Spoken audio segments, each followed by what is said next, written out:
Grieving people is not the same as people grieving. The former constitutes a collective bond by sorrow, the shared loss, the somber thread that weaves them into a phenomenon and a predisposition of mourning. The latter is a congregation united by the luminous colors of a life well lived, now gathered to commemorate the author's departure. So we convene today not to weep for what is lost, but to exult in what was found, a life richly lived, a soul deeply felt, an influence profoundly etched upon the hearts of many. Today we assemble not to mourn, but to rejoice in the legacy of a life that has touched us all in countless ways, each encounter, each moment weaving the fabric of a life that stands as a testament to greatness. Such a life, my friends, is the life of a colossus, one who strides through time with purpose, leaving an indelible imprint on the hearts of many.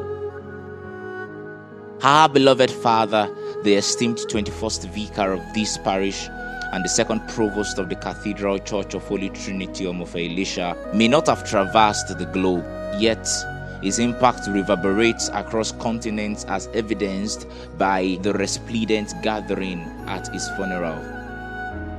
This is not supposed to be a grief speech. This is an exegetical illustration of emphasis. The emphasis for which we gathered today was not grief. We are gathered as people united by the life's impact of one who has led a valiant and victorious life of great influence and value.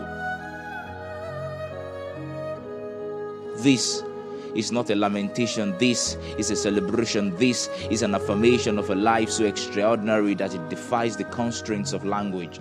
You see, there are very few occasions on which a word artist such as I run out of words, not necessarily for lack of speech, but for the psychological imbalance of finding the explicit concentration for putting the speech together in concocting lexical structures. Words on such solemn occasions often feel inadequate, like feeble attempts to capture the radiance of a supernova. On such days, we breathe long, deep breaths, exhalation of sighs, and inhalation of heavy silence in expectations that any traded word will be golden, one that should capture moments treasured deep in our memories, in memorial of a departed beloved king. One major thing we all can attest to is that our dearly beloved father, the Provost Enitan, Oludare, OLAJIDE, has a thing for connecting with various people. Baba Provost was indeed a man of deep connections, one who reached out and touched the lives of many. So much so that both in life and even now in death, he has caused the gathering of men of various strata. We all gathered today are a testament to that even in death, he still draws us together, transcending the barriers of time and space to celebrate his profound impact.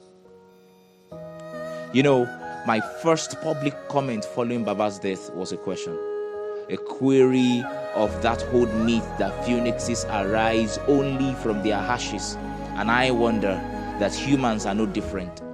We arise every morning from dust.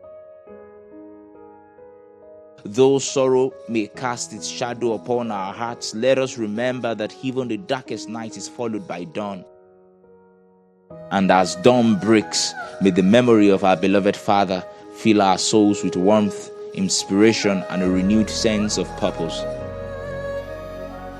And in closing, I would love to resound the words of the poet John Keats.